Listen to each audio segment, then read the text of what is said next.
आइए साहब, हम बिरहा गायिका सीमा सरगम सुने वाला दादा चाचा भैया बाबू माता बहन लोग के एक ही स्वर में भोजपुरी में सब कर गोड़ छुके गोड़ लागतनी। हमरा विश्वास बा कि रउआ सब लोग जैसे प्यार दिले बनी योनी बिरहा के सुनब आ प्यार दुलार आशीर्वाद दे।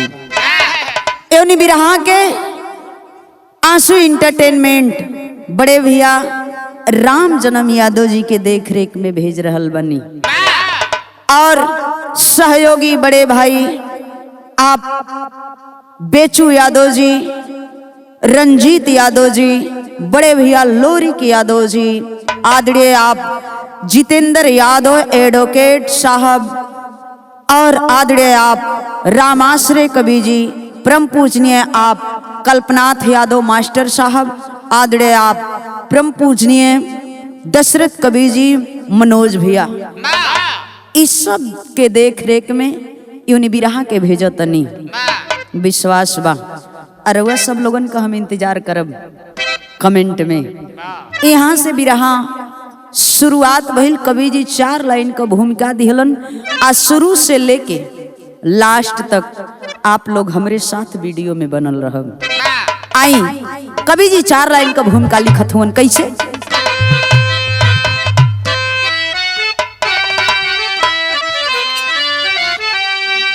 कौन किसका हुआ है जमाने में कब, सारे रिश्ते और नाते जहर बन गए, दामन में सारी खुशियां भले डाल दी, अपने अपनों में जैसा कहर बन गए, सिसकियां भर रही है सुघर जिंदगी, अरे है बुढ़ापे का तरुड़ा दुखद ये कहानी, नाज से पालते लोग औलाद को, फिर गई सारे उम्मीद पर कैसे पानी।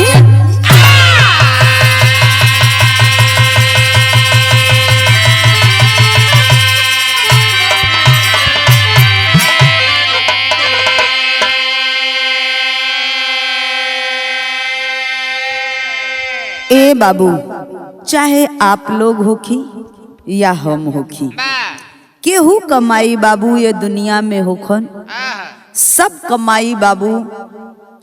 कमाई बाबू यह सोचलन कि हमार बेटी बेटा जब होइहन या हमार बेटी बेटा होवन तो हमरे बुढ़ौती का सहारा दीहन।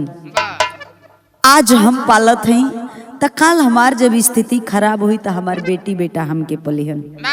ए भैया, लेकिन ए दुनिया के देखते हुए आखिर में ये दुनिया कैसन बा, बिरहा में कवि जी गजल के टुकड़ा लिखलन है कैसे।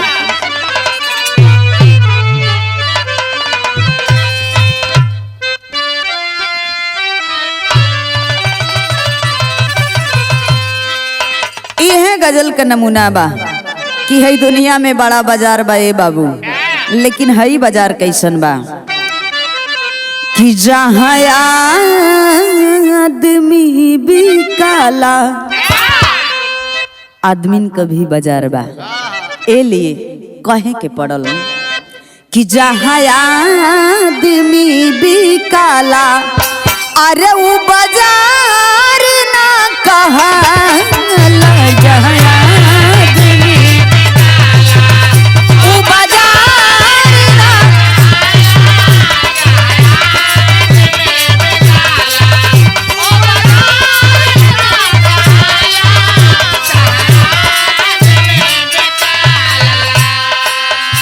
लेकिन हमारे बिरहा में कवि जी भाव लिखलन है कैसे। कहते लोग कितना, कहते लोग कितना बदला है अब जमाना, कहते बदला है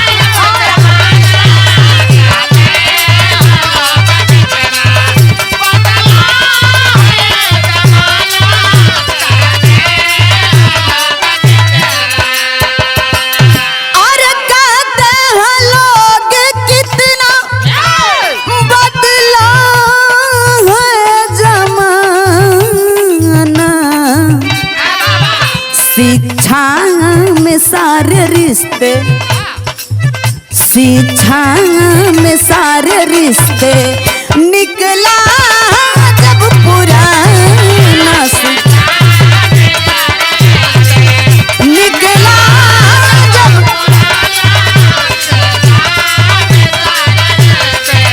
निकला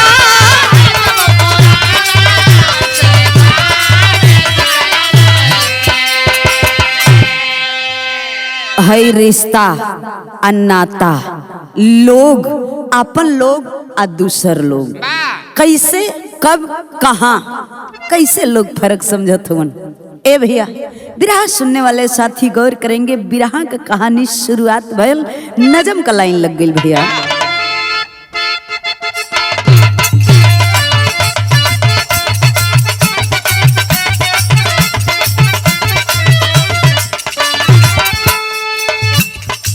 प्रांतीय एमपी जिला में सागर की कहानी है, प्रांतीय एमपी जिला में सागर की कहानी है, सुनते मात्र से आंखों में आता पानी है।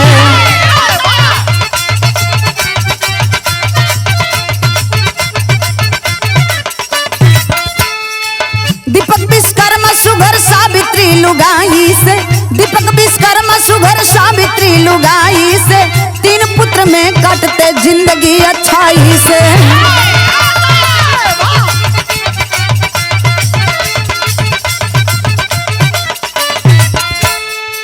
दुलार प्यार से तीनों पल कर सयान हुए, दुलार प्यार से तीनों पल कर सयान हुए, महकती बगिया घर में स्वर्ग के समान हुए।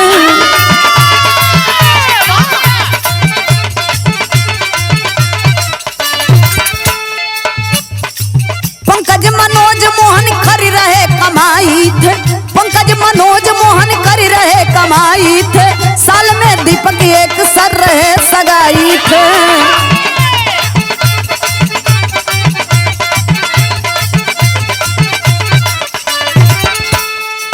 पूनम सुशीला पिंकी बहू घर में आई है, गम की बदरी दीपक पर जैसे छाई है।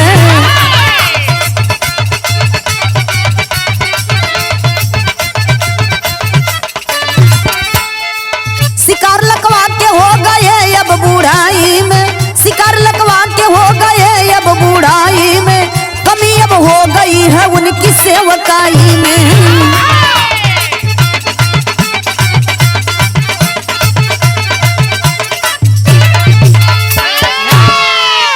ए भैया कहानी के समझ लें।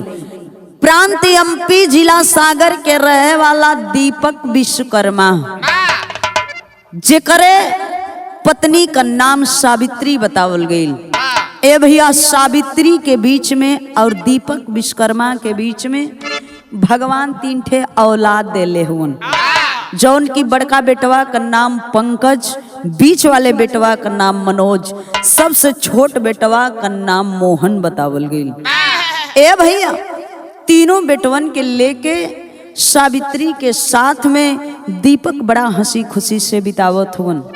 ए बाबू बेटा जब सयान भइल हुन तब दीपक बियाह करे लगलन, हर सलिए एगो बियाह करे। ए बाबू तीनों बेटन का बियाह कह दिहलन, आ जब तीनों बेटवन का बियाह कैलन देखी, पहिल की दुल्हन पूनम अलिन, दूसर की दुल्हन सुशीला अलिन और तीसर की दुल्हन पिंकी। ए बाबू तीन गो बेटा, अब घर में तीन गो बहू आ गई। धीरे धीरे समय बीते लगल। ए बाबू जब मोहन का बियाह कैलन, पिंकी दुल्हनिया घरवा में अली हो भैया, तबले देखी 6 महीना का समय बीतल। आ 6 महीना का जब समय बीतल ए बाबू तब दीपक के लकवा मार दिहलस। आ जब दीपक के लकवा मरलस हो बाबू तो देखी सेवा पानी धीरे धीरे कम हो गई। आ जब सेवा पानी धीरे धीरे कम हो गई हो बाबू तो एक दिन आँखिया में आंसू लेके दीपक रोवे आ सोचे। ओकरा पहले गीत लग गई भैया।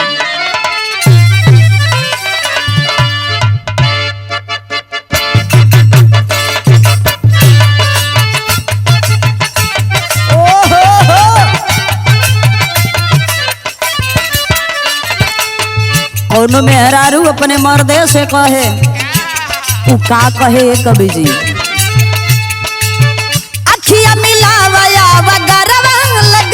ये हमार बलम।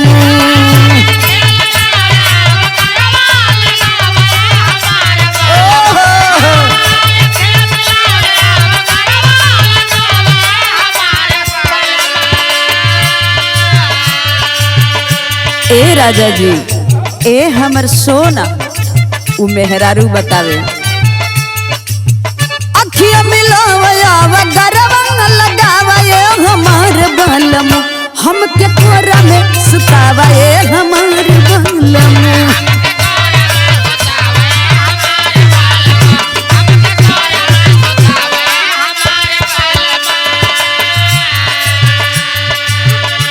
ए बाबू ई त गीत बा छड़ी के आनंद बा, लेकिन हई देखी दीपक मनवा मन सोचे आ कहे का कहे होई के लाचार कहे दीपक मन मार हो बेकार भइले।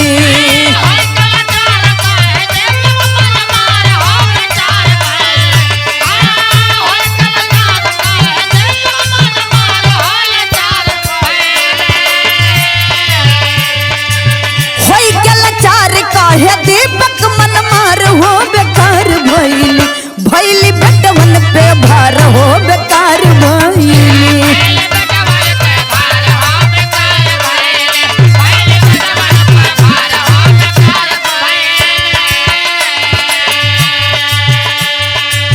अपने पजरवा तीनों लाल के बोलाई, हथवा पे ले रही है बुढ़िया तो घर माई।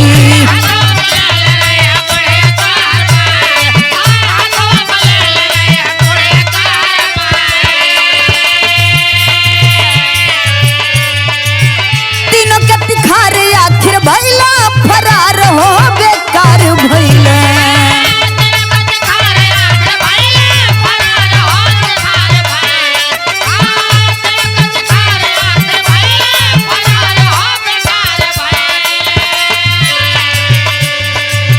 तीनों के तिखार आखिर भैला फरार हो बेकार भैला, भैली बेटवन पे भार हो बेकार भैला।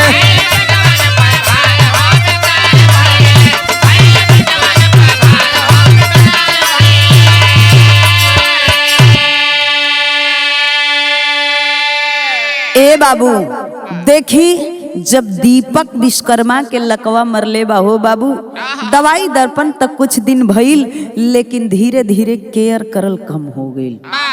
एक दिन अखिया में आंसू बा, आई अपने दुल्ही सावित्री के बोला के कहलन कि ये सावित्री अरे धीरे धीरे उम्र तो बड़ा ज्यादा हो गई, लेकिन आज जानत हो तुमसे कुछ अपने दिल का बात करल चाहत हई। दिल का बात का कहत हुआ सैया बोला ना।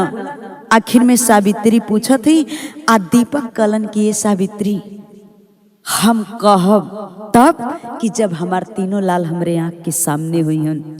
ए बाबू तीनों बेटवा पंकज मनोज और मोहन जब तीनों लइका आइलन सहे भैया, अखिया में आंसू लेके दीपक कलन की बबुआ ए बेटा तो उससे हाथ जोड़ के निवेदन बा बेटा कि अपना माई सावित्री के देवी जैसन पाल दिया बबुआ। काहे से कि हई उम्र अब धीरे धीरे दूसर हो गई है, बुढ़ाई आ गई है बेटा। ए बाबू देखी इहे कहत कहत दीपक कयखिया खुलल तक खुले रह गए। आज देखी अखिया में आंसू लेके सावित्री रोवे आ कहे का कहे भैया बिरहा में गीत लग गई।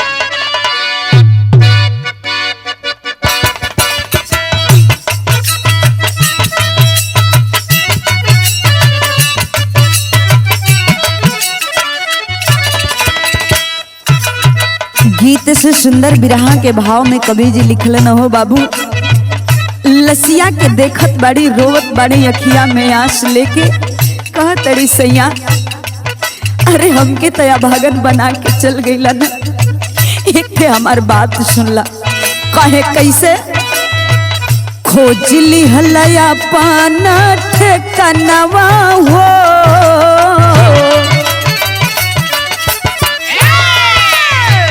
खोज ली हलया पाना ठेकानवा हो, बेगनवा बनाई गईला गम के।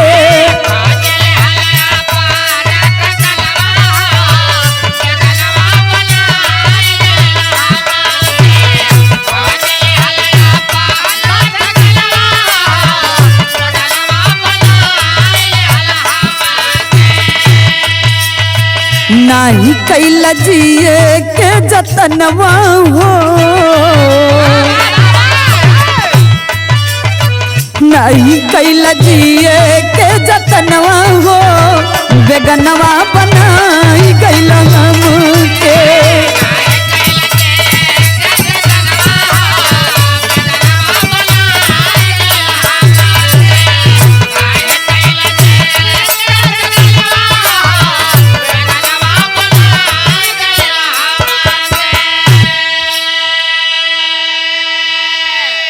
सावित्री रोवे अखिया में आंसू लेके कि आखिर में हमके टुअरी बना के चल गईला ऐसैया। ए बाबू तीनों बचवा अब माई गिर के वही लाश पे रोत होन। यहाँ देखी विदेशिया के भाव में बतावे के पड़ल।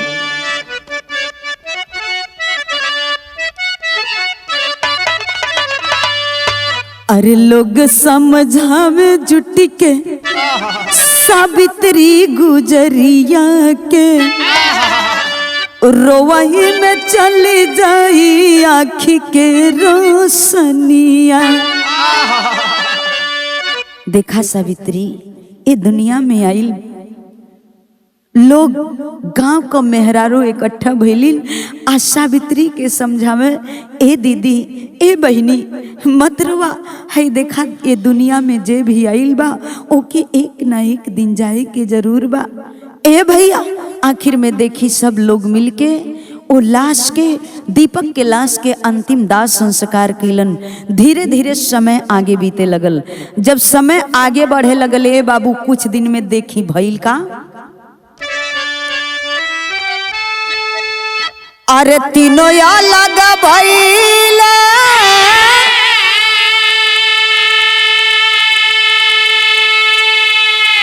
अरे लइके मेवारियन के,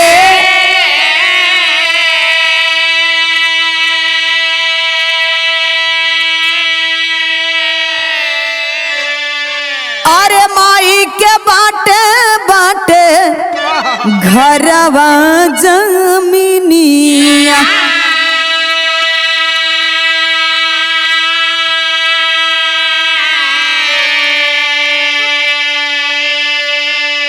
अरे दुई दुई दिन बस खटिया पे सुतल रहे, अरे धनर विधाता कैसन तोहरी लेखनिया।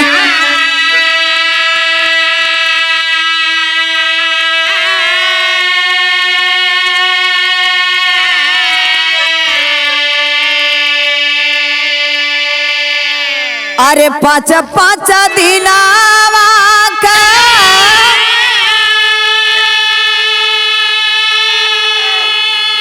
अरे लगल ही से दरिया हो,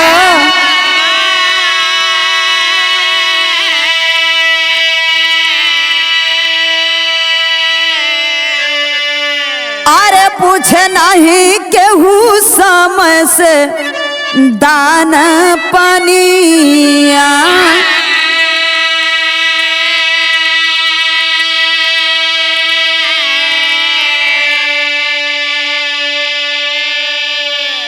प्रमाण मिलले बाबू कि अबहिन दीपक के मरले मात्र 2 महीना बीतल रहे। वही 2 महीना में देखी ई तीनों लइका आपस में झगड़ा तकरार करे लगलन। आए बाबू एक दिन गौवा के लोगन के इकट्ठा कई के देखी घरवा दुआर जर जमीन बांटे लगलन। लोग जितना तीनों लोगन के हिस्सा में पड़ल हिस्सा में अपन बांट लिहलन, बांट के अलगा अलगा हो गईलन। रह गई माई। ए भैया माई सोचे कि हम कौना बेटा के ओरी रहब। ए भैया आखिर में तीनों लोग वो माई के बांटत हुन। बाहर दुनिया का मालिक तो केहू के संगे गजब खेला करेला हो भगवान। ए पंचो एक माई 4 नहीं बल्कि 10 बेटा के पैदा कई के पाल पोस के खियाए पुल्हा के पढ़ा के सयान कर देली हो बाबू। एक ही माई होली एक ही बाबू होलन। 10 बेटा के खिया जिया के सयान कर दिहन। लेकिन ए पंचो उहे बेटा लोग जब सयान हो जाला आ माई बाबू जब बूढ़ हो जाला हो बाबू, तब माई बाबू का पेटवा भारू हो जाला। सब लोग मिलके वो माई बाबू के ना खिया जिया पावेलन। ए भैया आज देखी वो तीनों बचवन में बंटवारा होत बा। ए भैया माई जियत हिय तो 5 दिन तू खियबा, 5 दिन हम खियाई, आ 5 दिन छोटका भैया खियई हम। माई का 5-5 दिन का बंटवारा हो गई। आ जब माई का 5-5 दिन का बंटवारा भइले भैया, ता आज देखी जेकरे हिस्सा में माई आवे ता केहू खाना पूछे, आ 2 दिन माई वही तरह खटिया पर सुतले रह जा। अनहरी माई त करे का हो भैया। यहाँ देखी बिरहा के शैली में बतावे के पड़ल।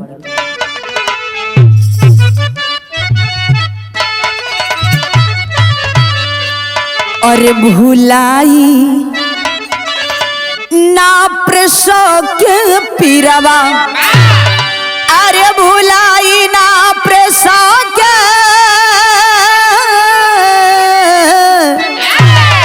भुलाई ना प्रसव के पीरवा, अरे हीरावा पालन कैली कितना कष्ट उठाई, अरे उठाई। अखिया में आंसू लेके माई रोवे रोज हो भैया। अनहरी माई कहे कि ए बेटा, अरे 3 लाल पैदा कैली, पाल पोस के सयान कैली, ए बेटवा हम चाहे खैली चाहे भूखे पेट सुत रही है बेटा, लेकिन तोहरे लोगन के जहाँ तक आटल बाटल वहाँ तक खिया के पढ़ा के पोल्हा के सयान कर दिहली है बेटा। ए भैया लेकिन एक कहू बेटा ना सुने। यहाँ देखी भैल का बिरहा में गीत लग गई।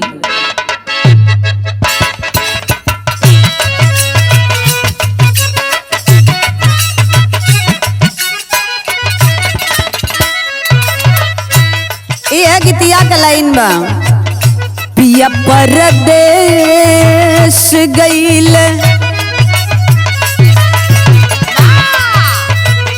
पिया परदेश गईल, तार लागे टोपिया में,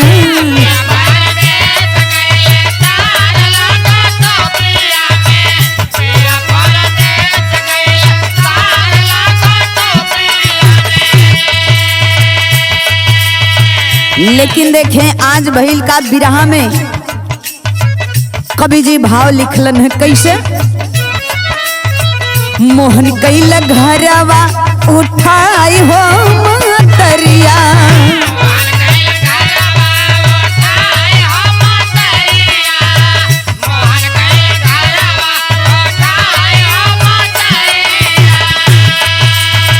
सेवा कर मनवा लगाई हो मतरिया, सेवा कर मनवा लगाई हो मतरिया, मोहन कैल घरवा उठाई हो मतरिया।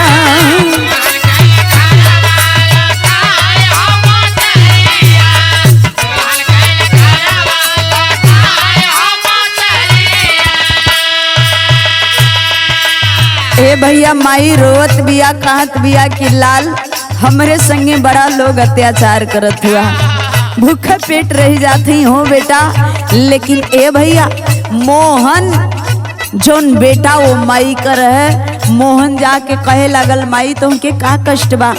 ए बेटा हमके समय से दाना पानी नहीं मिलत बा, एक त आँख कयंधी, आखिर में कौना ओर जाई। ए बेटा जब मोहन अपने मतारी का सेवा करे लागल त आज देखें भइल का,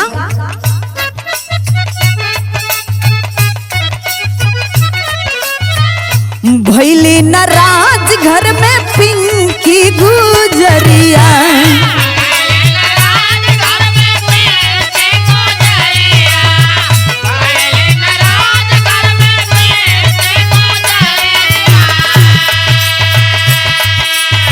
सेवा करबा सब ही सब मिली सेवा कैया,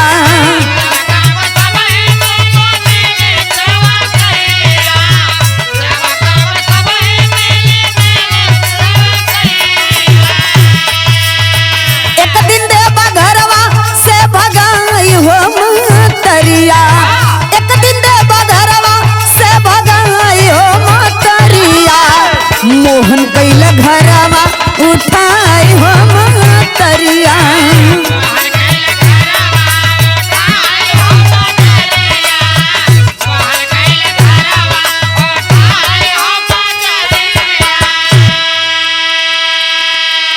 मोहन का पारी आइल बहो बाबू माई का सेवा पानी करत हुवन, तबले पिंकी देखलस कि इता बड़ा ज्यादा होखे लगल।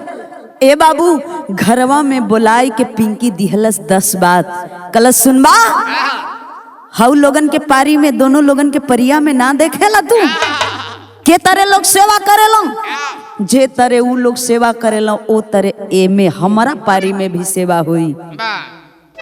ए भैया मोहन कलन की तू पागल हो, अरे वो हमार मतारी हो, मतारी हो, मतारी हो। यदि ऐसे आगे एक जबान भी बेसी बोलबा तो हमरा तोहरा में बिगड़ जाई।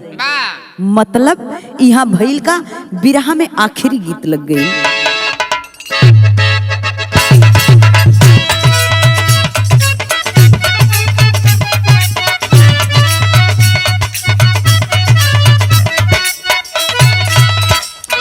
कोनो लड़की के देख के कोनो लड़का कहलस का कहे, तनी ताक दे तू हमर ओरिया मर जईती, तनी ताक दे तू हमरे ओरिया मर जईती। हाँ हाँ मर जईती, बिना गंगा में नहैले हम तार जईती।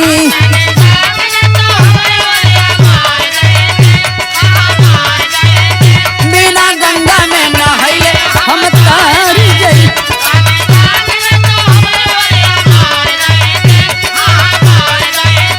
बिना गंगा में नहैले हम। काला से ढेर माई का सेवा करे वाला भइल हवा तो एक हमार बात सुन लो।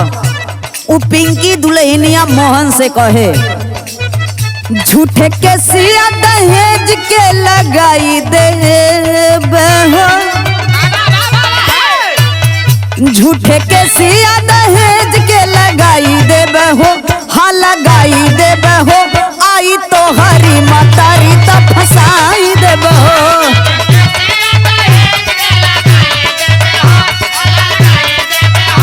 आई तो हरी मतारी तो।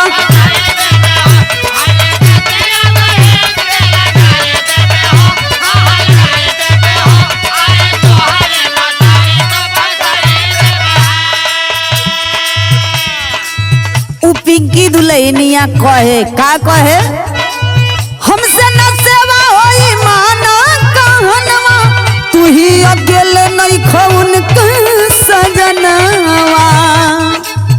नैहर रही के भल दिनवा बिताई ले बहो, नैहर रही के भल दिनवा बिताई ले बहो।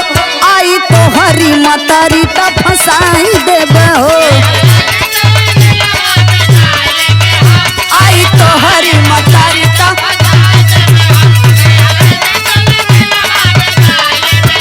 आई तो हरी मतारी तो।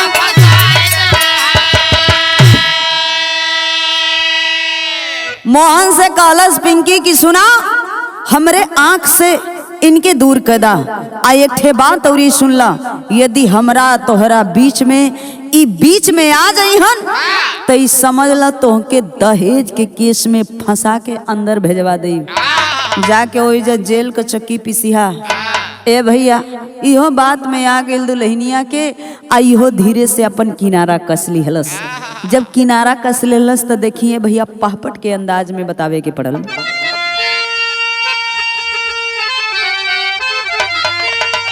अरे मानत खाद के चल दिहले मतंगरी विपदा भारी बा, अरे मानत खाद के चल दिहले मतारी विपदा भारी बा। अरे बुरे वक्त पर केहू ना समारी विपदा भारी बा।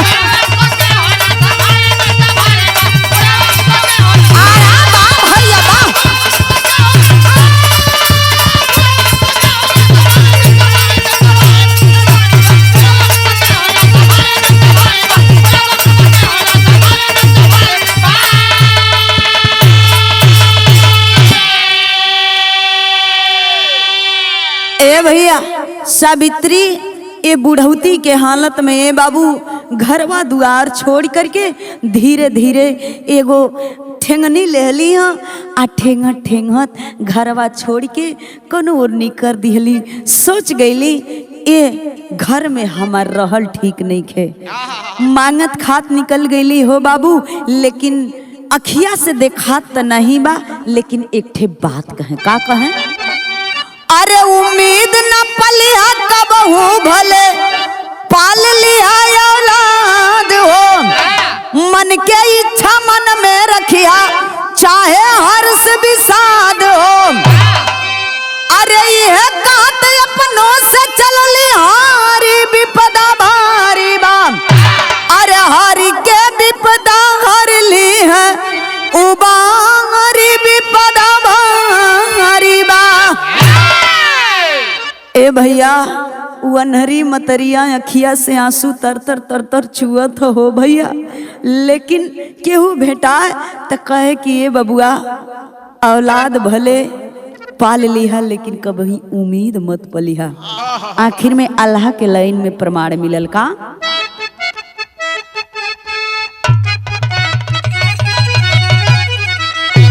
अरे होई के लाचार, अरे होई के लाचार छोड़ली घरवा दुआरवा भैया।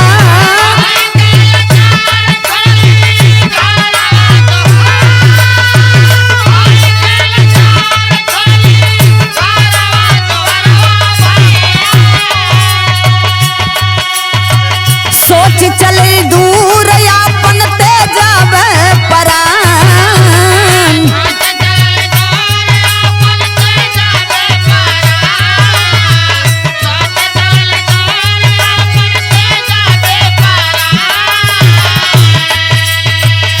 गईली इलाहाबाद कैली बिचरवा भैया।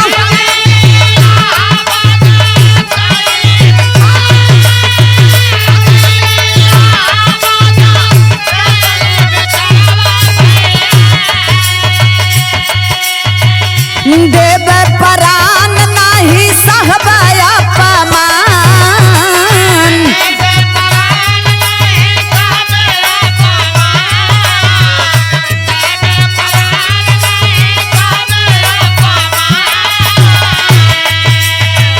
कूदली नदी में हुआ सरवा के छोड़ी बाबू।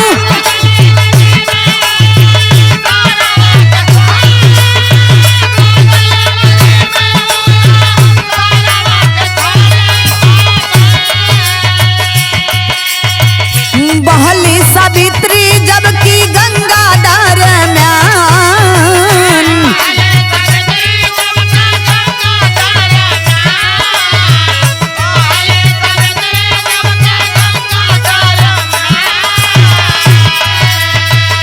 रहल नहात वही जज सगर में भैया।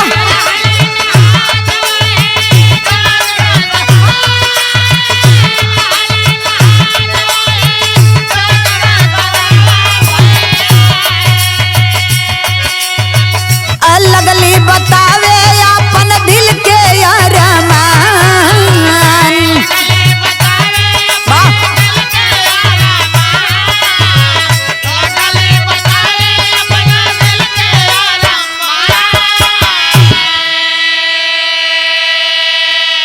ए बाबू इलाहाबाद उस सावित्री बुढ़िया माई आइल बा आ देखी गंगा नदी में जा करके वो अंधी बुढ़िया माई कूद गईल। आ जब माई कूदल बा हो बाबू तो वही इलाहाबाद नदिया में एगो जज साहब नहात रहलन, जोना जज साहब का नाम राम अवतार बतावल गईल। ए बाबू जज साहब एगो बुढ़िया के बहत देखलन जाके झट से ना वो बुढ़िया माई का हथवा धलियलन आ धीरे धीरे धीरे धीरे वो पानी से बाहर लेके अइलन। जब पनिया से बाहर लेके अइलन तो आखिर में वो जज साहब पूछे लगलन कि माता आखिर में काहे तू जान देवे पे तुलल हो?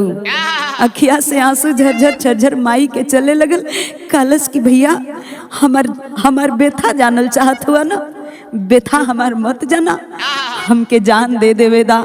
अब ये दुनिया में हमार रहे के इच्छा ना करत ह। कलन काहे खातिर? कलन के ये बाबू हम अनाथ ना है, हमरे भगवान 3 ठे औलाद दिले हों, लेकिन हमार एगो औलाद नहीं तो बढ़िया से खाना पूछे, नहीं तो पानी पूछे। ए भैया यही से हम चाहतनी कि ये दुनिया के छोड़ दें।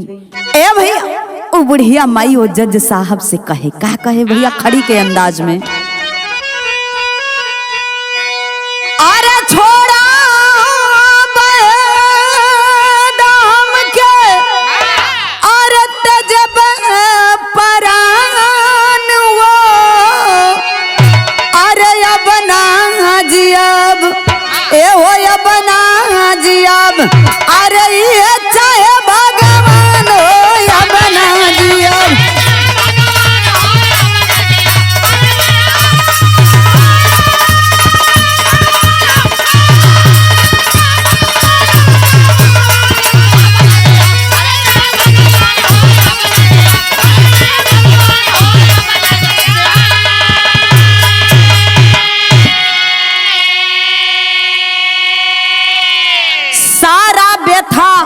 आके बीती बताई आ सुन के जज साहब दिहल यसुआ बाई, अरे सथवा में दिया के गइल देख के सम्मान हो, अरे अब ना जियब, अरे ये चाहे भगवान हो अब ना।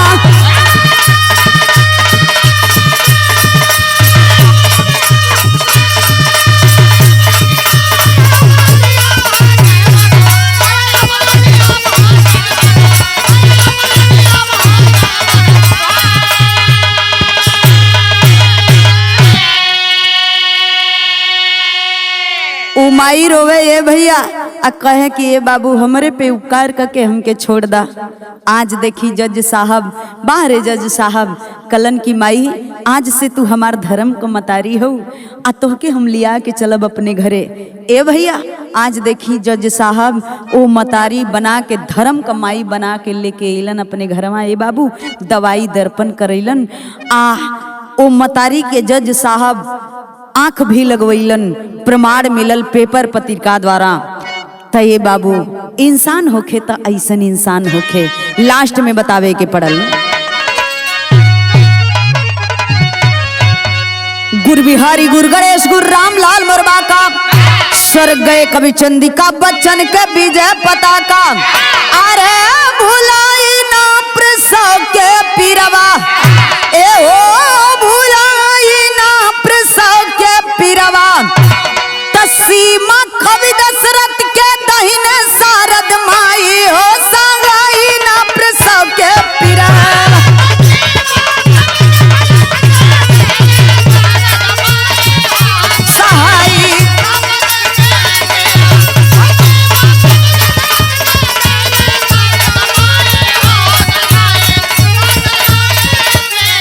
भैया धन धन